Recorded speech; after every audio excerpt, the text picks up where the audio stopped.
الحمد لله رب العالمين والصلاة والسلام على سيد المرسلين وعلى آله وأصحابه أجمعين أما بعد فأعوذ بالله من الشيطان الرجيم بسم الله الرحمن الرحيم يا أيها الناس اتقوا ربكم إن زلزلة الساعة شيء عظيم وقال النبي صلى الله عليه وسلم تركت فيكم أمرين لن تذلوا ما تمسكتم بهما كتاب الله وسنة رسوله أو كما قال النبي صلى الله عليه وسلم۔ قرآن کریم کی ایک آیت مبارکہ تلاوت کی ہے اور آپ صلی اللہ علیہ وسلم کی ایک احادیث پڑھی ہے۔ دعا فرمائیں کہ اللہ تبارک و تعالی دونوں کی روشنی میں حق کہنے کی اور ہم سب کو اس پر عمل کی توفیق عطا فرمائے۔ اس وقت عالم اسلام میں مسلمانوں کے جو حالات ہیں وہ ہم سب اچھی طرح جانتے ہیں۔ اگر یوں کہا جائے کہ مسلمانوں کا خون یہ پانی سے بھی سستا ہو چکا ہے تو مبالغہ نہیں ہے۔ یہ جو کچھ ہو رہا ہے اس کی خبر آج سے 1400 سال پہلے آپ صلی اللہ علیہ وسلم نے بیان فرما دی تھی۔ آپ صلی اللہ علیہ وسلم نے فرمایا تھا کہ میری امت کا کوئی کچھ نہیں بگاڑ سکے گا اگر وہ دو چیزوں پر مضبوطی کے ساتھ جمی رہے گی۔ ان میں سے ایک کو کتاب اللہ یعنی جو آپ صلی اللہ علیہ وسلم پر نازل ہوئی تھی اللہ کی طرف سے قرآن کی شکل میں، اس کو بیان فرمایا، اور دوسری چیز بیان فرمائی کہ میری سنت یعنی جو کچھ میں دے کر جا رہا ہوں، میرے زندگی کے شب و روز کے جتنے بھی پہلو ہیں، یہ دو چیزیں اگر آدمی مضبوطی سے تھامے رہے یعنی میری امت مضبوطی سے پکڑے رہے تو ساری دنیا مل کر ان کا کچھ نہیں کر سکتی۔ لہذا آج اسی قرآن کریم میں سے جس کو ہم نے اور آپ نے ہر اعتبار سے ترک کر دیا ہے، چھوڑ دیا ہے، اب یہ یعنی نہ کہنے کی کوئی بات نہیں ہے، بلکہ قرآن کریم کے جتنے بھی احکامات ہیں، چاہے وہ نماز کی شکل میں ہوں یا روزوں کی شکل میں ہوں یا قرآن کریم کی تلاوت کا معاملہ ہو یا حج کا معاملہ ہو یا اسی طرح اور جو دوسرے ارکان ہیں، ان تمام کو ہم نے مذاق بنا دیا ہے۔ آپ اس وقت معاشرے کے اندر جا کر دوڑ کر دیکھیے کتنے بڑے بڑے لوگ جن کے بارے میں آپ سوچ نہیں سکتے، لیکن اتنے بڑے بے حیا اور بے غیرت ہو چکے ہیں کہ کھلے عام روزوں کا مذاق اڑایا جا رہا ہے۔ ایسی دکانوں پر بیٹھے ہوئے ہیں، آپ کا سابقہ پڑتا ہوگا، واسطہ پڑتا ہوگا کہ جب بولتے ہیں تو منہ میں جو کچھ گوبر یا گو جو بھرا ہوا ہے اس کی چھینٹیں آپ کے چہروں پر آتی ہیں۔ تو اب ظاہر سی بات ہے جو کچھ اس وقت ہمارے ساتھ ہو رہا ہے ہم اس کے حقدار ہیں، اللہ ظالم نہیں ہے۔ اللہ تبارک و تعالی نے قرآن کریم میں جا بجا بیان فرمایا ہے وَمَا رَبُّكَ بِظَلَّامٍ لِّلْعَبِيدِ، یاد رکھو اللہ بندوں پر ظلم نہیں کرتا۔ بندوں پر ظلم اس وقت ہوتا ہے یا اللہ اپنا جو دست نصرت ہے اس وقت ہٹاتا ہے جب بندے خود ظالم بن جاتے ہیں۔ لہذا جس قرآن کو ہم نے چھوڑا ہے اسی قرآن میں سے چند چیزیں ہیں جو آپ کے سامنے رکھنی ہیں۔ ہمارا اور آپ کا ایک اہم تصور اور خیال یہ ہے کہ مرنے کے بعد ہمیں اللہ تبارک و تعالیٰ کے سامنے کھڑا ہونا ہے۔ یہ ہم سب کیا ہیں ذہن و دماغ میں بٹھائے ہوئے ہیں، بچپن سے یہ چیزیں کیا ہیں ہمیں بتلائی جا رہی ہیں، والدین کی شکل میں ہوں، چاہے اساتذہ کی شکل میں ہوں، یا مسجد میں آپ چلے جائیں تو علماء کی شکل میں ہوں۔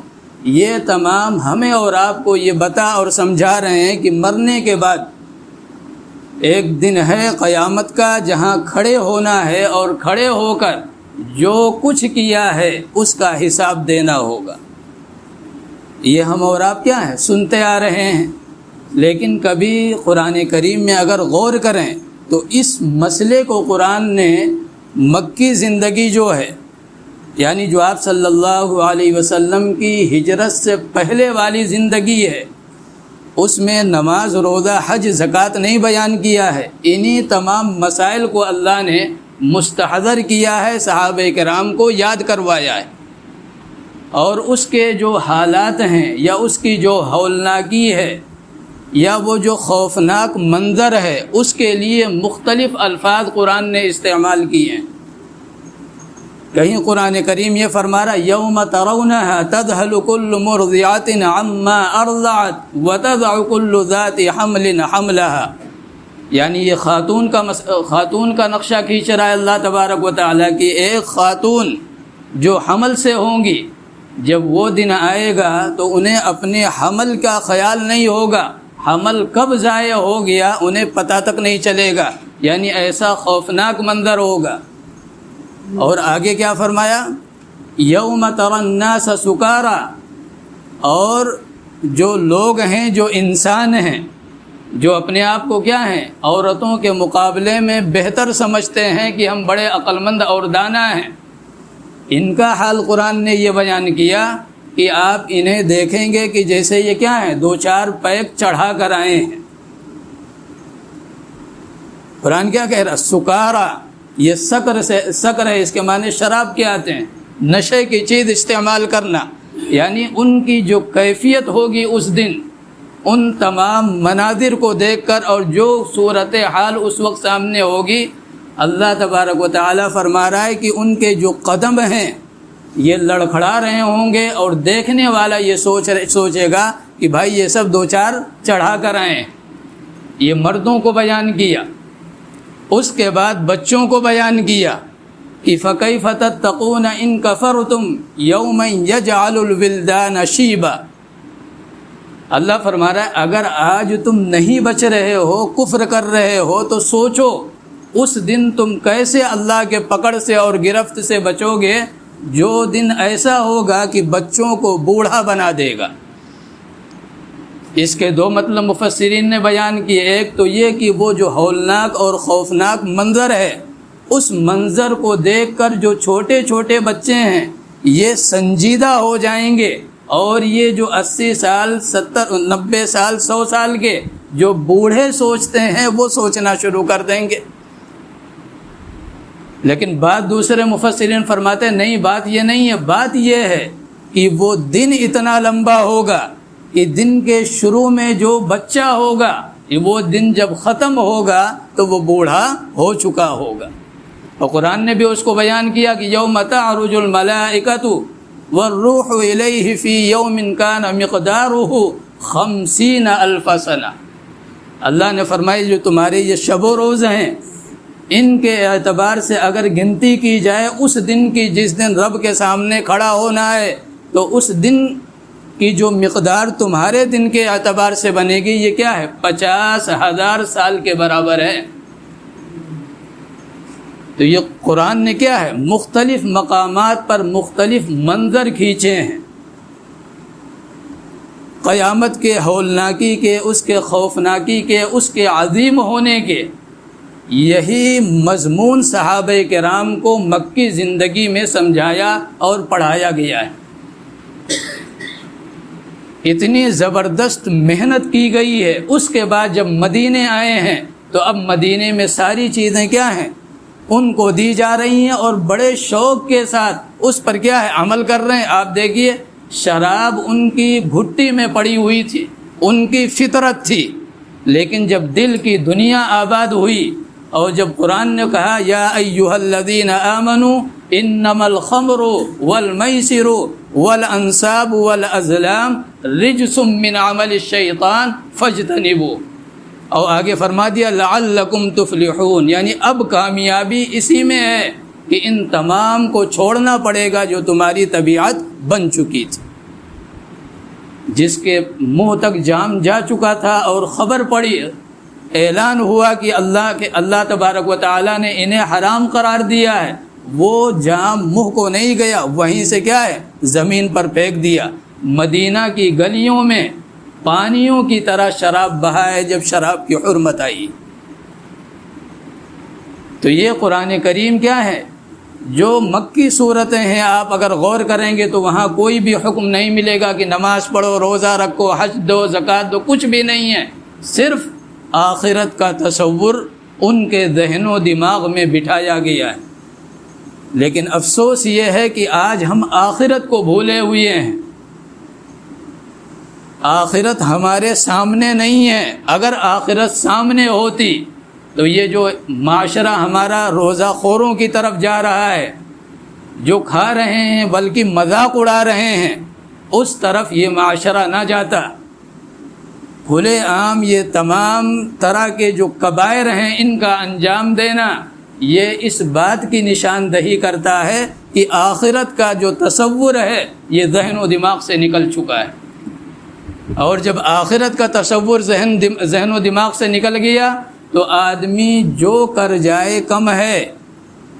اذا فاتک الحیا فاصنع ما شئت، جب حیا نکل گئی، ایمانی غیرت چلی گئی تو یہ جانوروں سے بھی نیچے جا سکتا ہے، یہ جانوروں سے بھی بدتر ہو سکتا ہے۔ لیکن اگر ایمانی غیرت موجود ہے، حیا موجود ہے، تو اسے تنہائی میں قید کر دو، ساتھ میں کوئی خوبصورت خاتون بھی ڈال دو تو یہ کیا ہے، بچ کر نکلے گا، یہ غلط نہیں ہو سکتا۔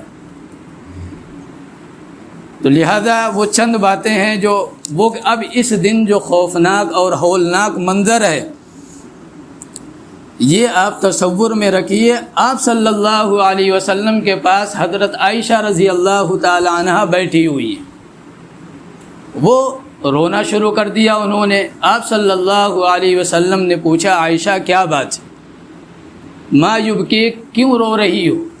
انہوں نے کہا، یا رسول اللہ، آخرت کے جو مناظر ہیں یہ ذہن و دماغ میں گھوم گئے جس کی وجہ سے رونا آ گیا۔ تو آپ صلی اللہ علیہ وسلم نے ان سے یہ نہیں فرمایا کہ گھبراؤ نہیں، تم اللہ کے محبوب کی لاڈلی اور چہیتی بیوی ہو، تم صدیق اکبر کی لڑکی ہو، تم فلاں ہو، یہ نہیں کہا۔ آپ صلی اللہ علیہ وسلم نے کیا فرمایا، عائشہ واقعی معاملہ ایسا ہے، 3 مقامات کل میدان محشر میں ایسے ہیں جہاں کوئی کسی کو یاد نہیں کرے گا۔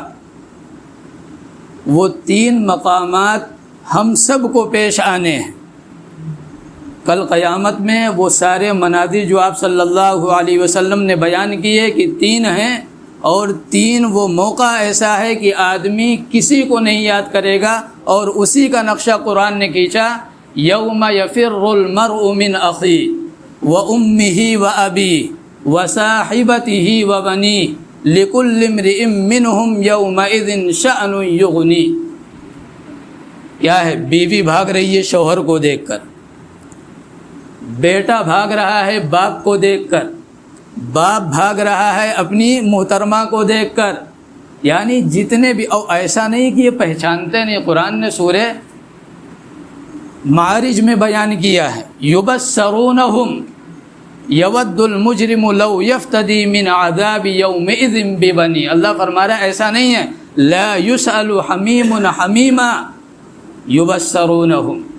اللہ فرما رہا ہے وہ دیکھ رہے ہوں گے کہ یہ ہمارے والد صاحب ہیں، یہ ہمارا دنیا کا جگری دوست ہے، یہ ہمارا فلاں ہے، یہ فلاں، سب کو پہچاننے ہوں گے، لیکن بھاگ رہے ہوں گے۔ کیوں؟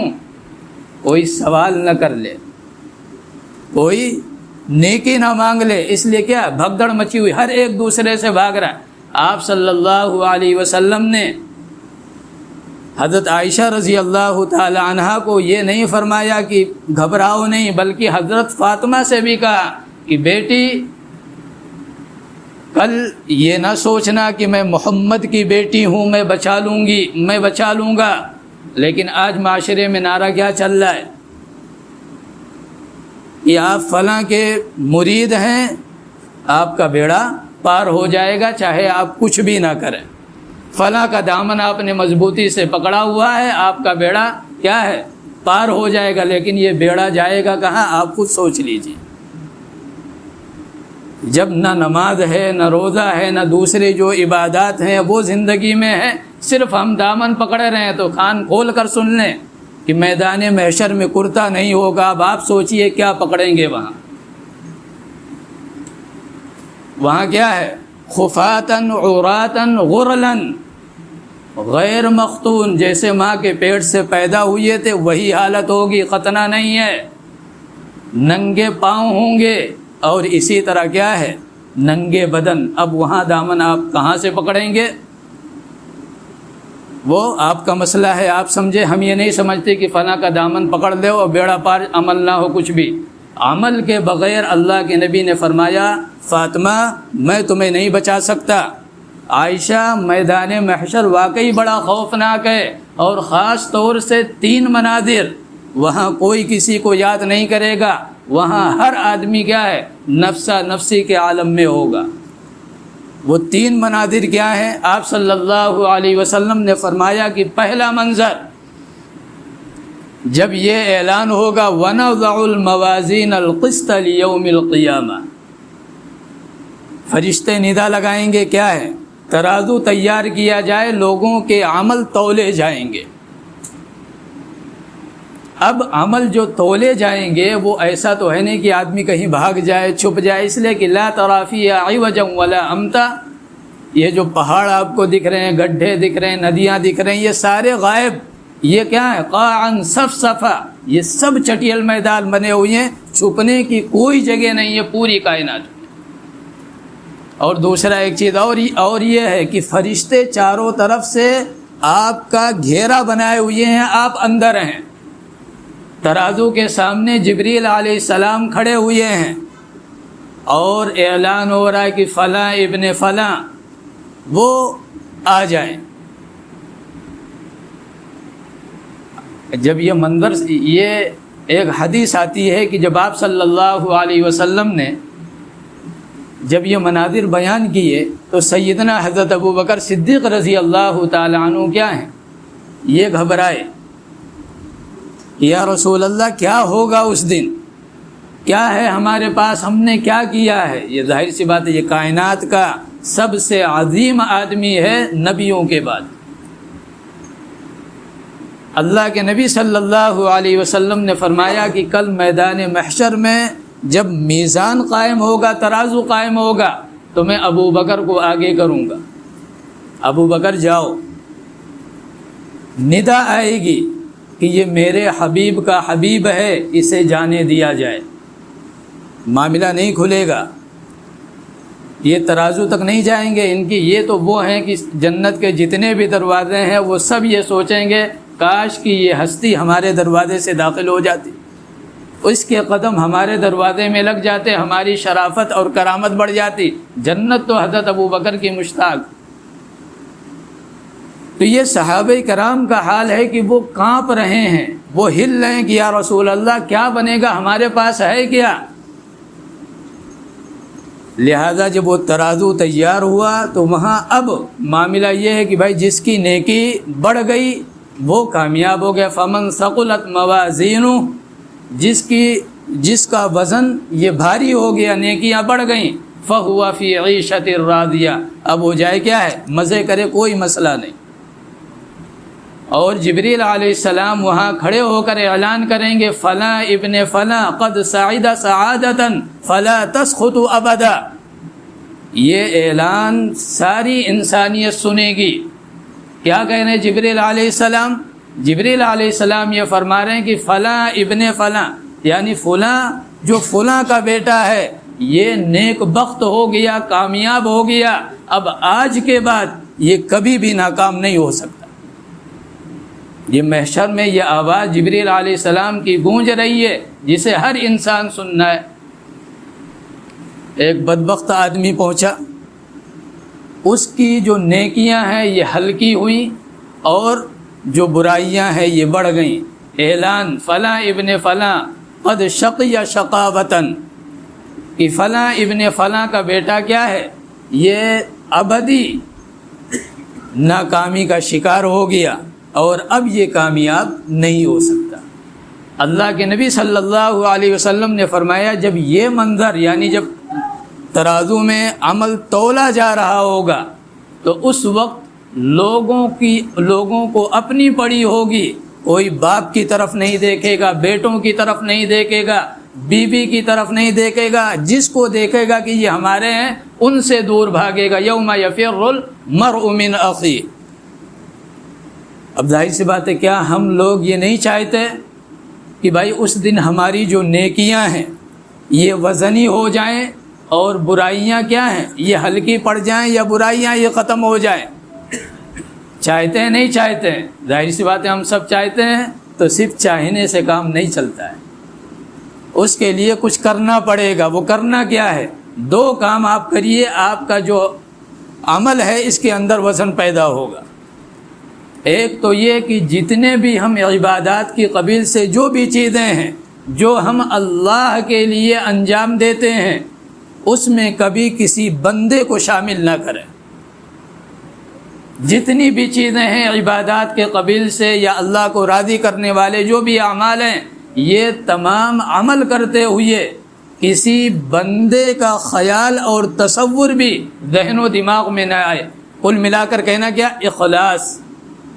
اگر ہم کہیں کچھ دے رہے ہیں اخلاص کے ساتھ، ہم کوئی عبادات انجام دے رہے ہیں اللہ کے لیے، ہم حج پہ جا رہے ہیں اللہ کے لیے، ہم عمرہ، جتنی بھی عبادات کے قبیل سے چیزیں ہیں ان تمام کے اندر کیا ہے؟ اخلاص پیدا کرنے کی کوشش کریں۔ جتنا اخلاص اتنا وزنی۔ اسی لیے آپ نے فرمایا کہ میرے صحابہ کے ایک مد کے برابر تم احد پہاڑ کے برابر بھی اگر سونا خرچ کر دو نہیں پہنچ سکتے۔ کیوں؟ وہاں اخلاص للہیت جو ہے، اللہ سے جو تعلق ہے، اللہ کا جو تقوی انہیں حاصل ہے، ہم اور آپ سوچ نہیں سکتے۔ لہذا جس درجے کا اخلاص ہوگا اسی درجے کا وزن ہوگا ان کے اندر، ہمارے اعمال کے اندر۔ دوسری چیز کیا کریں عمل میں وزن کے لیے؟ دوسرا کام ہم یہ کریں کہ ہم لوگوں کا مار کر دنیا سے نہ جائیں، چونا لگا کر نہ جائیں ہم لوگوں کے۔ اس لیے کہ اگر آپ کسی کا مار کر گئے، زمین ہڑپ لی، پارٹنر تھا اس کے پیسے کیا ہیں ہڑپ لیے، پورا صاف کر دیا آپ نے، یا کوئی اور باپ کے انتقال کے بعد میراث میں بہن کو حصہ نہیں دیا، تو اب یہ وہ معاملات ہیں جو کیا ہوں گے میدان محشر میں جب ہم کھڑے ہوں گے، یہ آ جائیں گے سب، اے اللہ ہمیں دلوائیے ان سے۔ اب ظاہر سی بات ہے آپ بڑی محنت کر کے، بڑی مشقت کر کے معاشرے کے خلاف چلاتے ہوئے تمام نیکیوں کو آپ نے انجام دیا تھا، پتہ چلا روزہ کوئی اور لے گیا، نماز کوئی اور لے گیا، حج کوئی اور لے گیا، زکوٰۃ کوئی اور لے گیا، اور ہم کیا ہیں جہنم میں جا رہے ہیں اپنی ساری مقبول نیکیاں دوسروں کو دے کر۔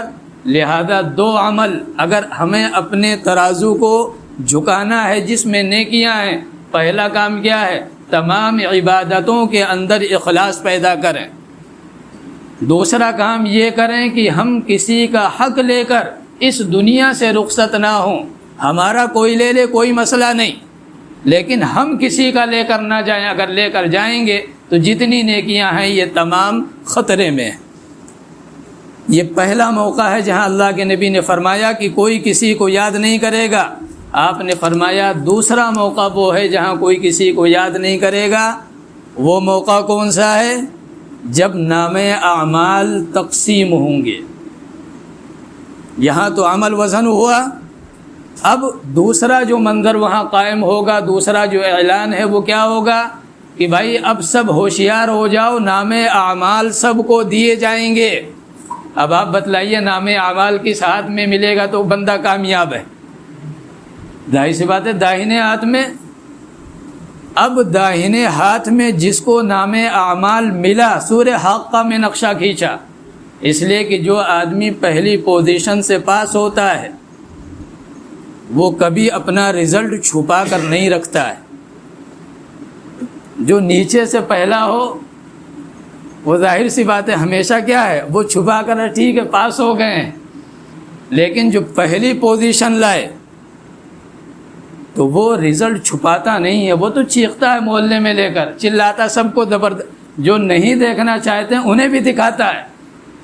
یہی منظر حاقہ میں اللہ نے کھینچا ہے اس شخص کا جس کا نام اعمال اس کے داہنے ہاتھ میں پکڑا دیا گیا۔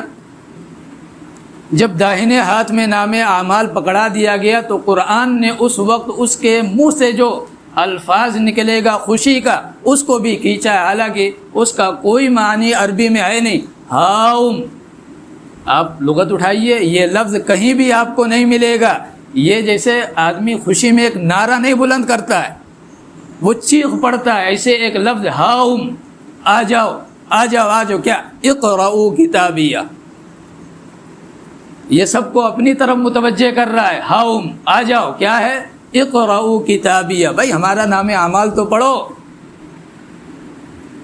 سب پریشان کہ بھائی نام اعمال تمہیں داہنے ہاتھ میں کیوں ملا؟ اب سوال ہوگا، ہاؤم اقرؤ کتابیہ، یہ بھائی ہم نام اعمال تو پڑھ رہے ہیں، تم کامیاب ہو گئے، لیکن کامیابی کا راز کیا ہے یہ تو بتاؤ۔ قرآن نے اس کو بھی وہاں ذکر کیا، اس نے کہا انی ظننت انی ملاق حسابیہ، بھائی ہم نے دنیا میں جو بھی کام کیا اس تصور کے ساتھ کیا کہ کل ہمیں اللہ کے سامنے کھڑے ہو کر حساب دینا ہے۔ بات ہی ختم ہو گئی۔ آدمی اگر بول رہا ہے تو ذہن و دماغ میں کیا ہے؟ بھائی ہم جو بول رہے ہیں اگر عدالت میں اس بات کو ثابت کرنے کی ضرورت پڑ جائے تو کیا میں ثابت کر سکتا ہوں؟ کہیں جھوٹا تو قرار نہیں دیا جاؤں گا۔ اب جب یہ پیمانہ لگا ہوا اس کے بولنے پر تو اب ظاہر سی بات ہے زبان سے جو کچھ نکلے گا وہ نکلے گا جو اس کے آخرت کو سنوارے گا، نہ کہ آخرت کو برباد کرے گا۔ لہذا اس نے بتلا دیا کہ بھائی میں تو انی ظننت انی ملاق حسابیہ، میرا تو گمان یہ تھا کہ میں اللہ سے ملنے والا ہوں، لہذا جب اللہ سے ملاقات کا مجھے یقین تھا تو میں نے سارے عمل جو کیے وہ اسی تصور کے ساتھ کہ کل اللہ کے سامنے جب کھڑے ہوں گے تو ہم ان اعمال کا حساب دے سکیں، نہ کہ ہم پھنس جائیں۔ اب آگے اعلان آ رہا، فَهُوَ فِي عِيشَةٍ رَاضِيَةٍ فِي جَنَّةٍ عَالِيَةٍ قُطُوفُهَا دَانِيَةٌ، یہ اللہ اعلان کر رہا ہے، فرشتے اعلان کر رہے ہیں، بھائی اس کو مبارک ہو، بہترین گھر اس کو مبارک ہو، بہترین باغات اس کو مبارک ہو۔ اور یہ تو داہنے ہاتھ والے کا ہے، اور جس کو بائیں ہاتھ میں دے دیا گیا تو وہاں ہاؤم کا لفظ نہیں ہے۔ وَأَمَّا مَنْ أُوتِيَ كِتَابَهُ بِشِمَالِهِ فَيَقُولُ يَا لَيْتَنِي لَمْ أُوتَ كِتَابِيَهْ وَلَمْ أَدْرِ مَا حِسَابِيَهْ يَا لَيْتَهَا كَانَتِ الْقَاضِيَةَ مَا أَغْنَى عَنِّي مَالِيَهْ هَلَكَ عَنِّي سُلْطَانِيَهْ، یہ اس کا درد ہے جس کو بائیں ہاتھ میں ملا۔ وہ یہ کہہ رہا ہے کہ ہائے میں تو یہ نہیں سمجھتا تھا کہ یہ ہو جائے گا، مجھ سے حساب لیا جائے گا، میں جو کچھ کر رہا ہوں اس کے بارے میں پوچھا جائے گا، میں تو یہ نہیں جانتا تھا۔ پھر کیا کہہ رہا، یا لیتہا کانت القاضیہ، اے موت کہاں ہے تو، آ جا میرا قصہ ختم کر دے۔ میں تو یہ نہیں سوچتا تھا کہ یہ سب ہوگا، اتنی بڑی ناکامی ساری انسانیت کے سامنے۔ اب اللہ وہاں اعلان کیا ہوا تھا، فَهُوَ فِي عِيشَةٍ رَاضِيَةٍ فِي جَنَّةٍ عَالِيَةٍ قُطُوفُهَا دَانِيَةٌ، یہاں کیا اعلان ہو رہا، خُذُوهُ فَغُلُّوهُ ثُمَّ الْجَحِيمَ صَلُّوهُ، پکڑو اس کو اور اس کو جکڑو اور اس طرح زنجیروں میں جکڑ کر اسے کیا ہے جہنم میں پھینک دو۔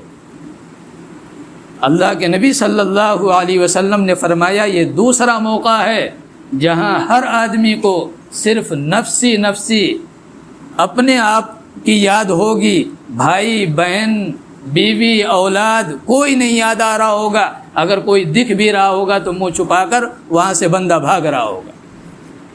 اب ظاہر سی بات ہے ہم یہ چاہتے ہیں ضرور کہ ہمیں جو ہمارا نام اعمال ہے وہ کیا ہے داہنے ہاتھ میں ملے، تو چاہنے سے یہاں بھی کچھ کام نہیں ہوتا ہے، بلکہ کیا ہے ہمیں جو اس نے بتایا کہ ہمیں داہنے ہاتھ میں کیوں ملا، اس نے سارا مسئلہ حل کر دیا۔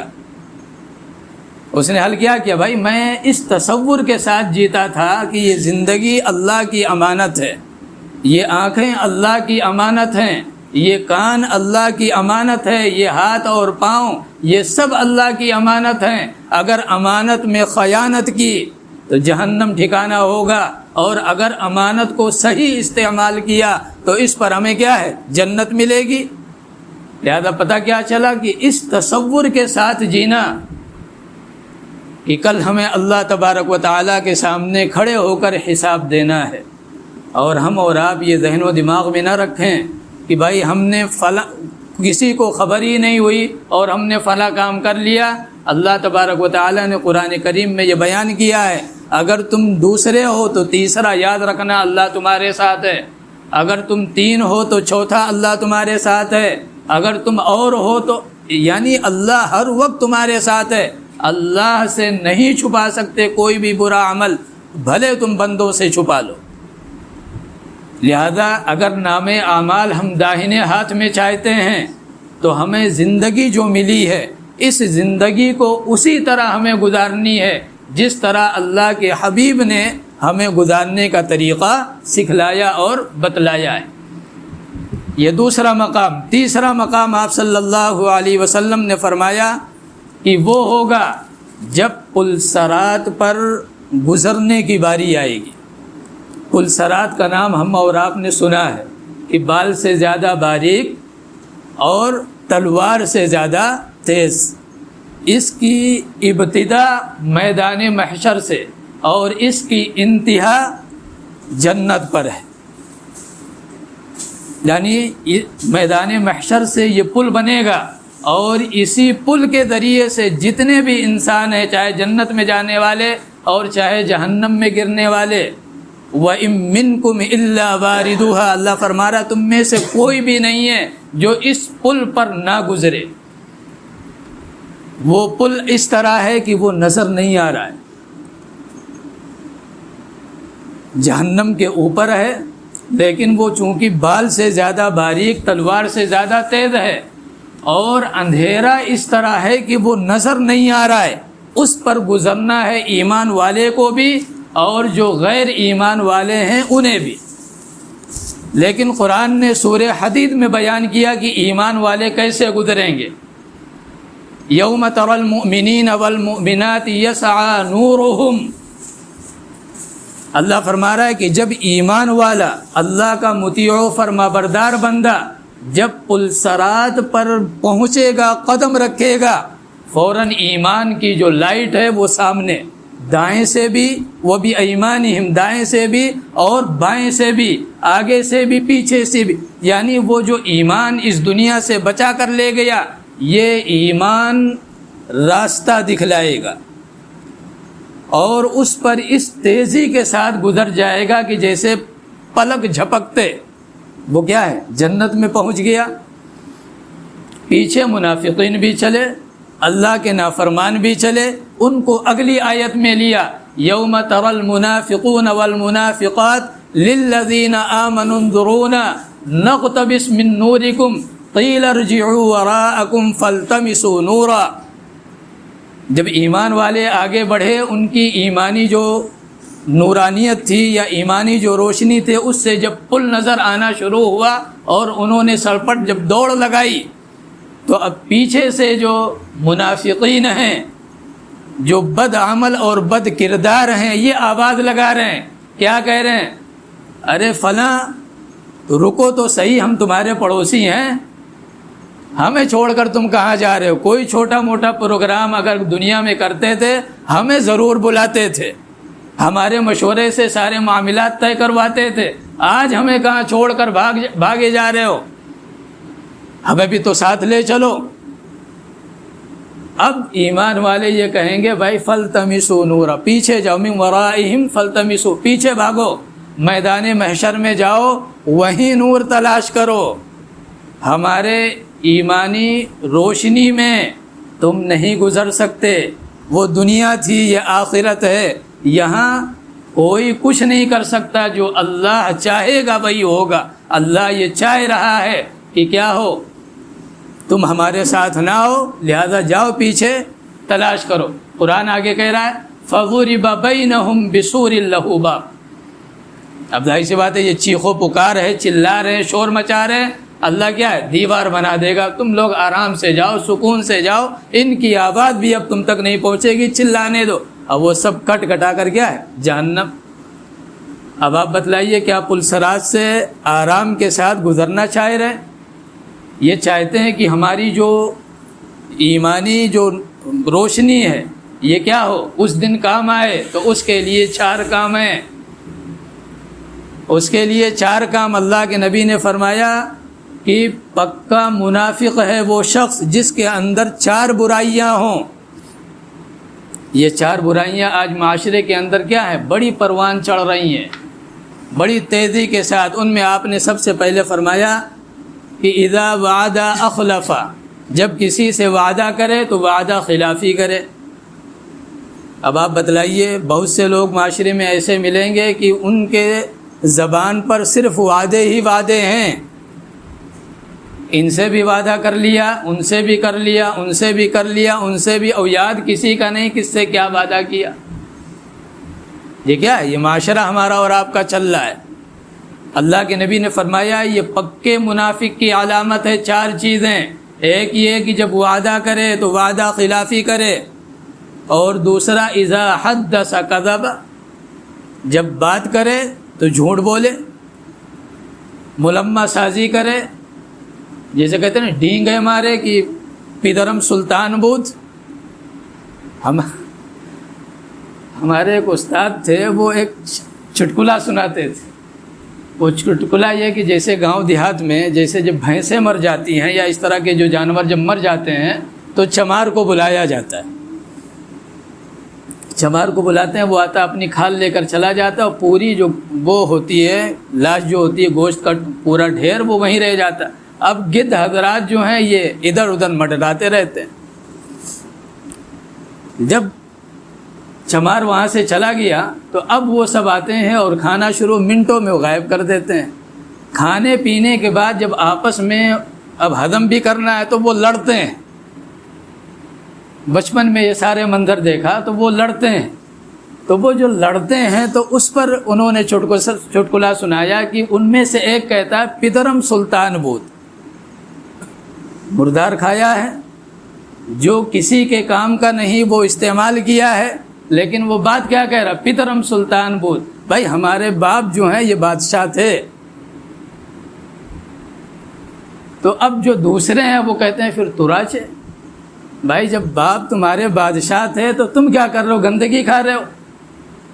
تو وہی والا معاملہ معاشرے کے اندر کچھ افراد ایسے ہیں جو صرف ان کا جھوٹ ہی کام ہے، گندگی پھیلانا، جھوٹ ہی بولنا، اس کے علاوہ کوئی کام ہے ہی نہیں، اور جب بات ہو تو پدرم سلطان بول، بھائی ہم سے بڑا بادشاہ کوئی ہے ہی نہیں۔ اللہ کے نبی نے فرمایا یہ پکا منافق ہے، اس کے نفاق میں کوئی شک نہیں۔ کل جو پلسرات ہے اس کی لائٹ بند ہو جائے گی، بجھ جائے گی، اور یہ کٹ کر جہنم کا باسی بنے گا۔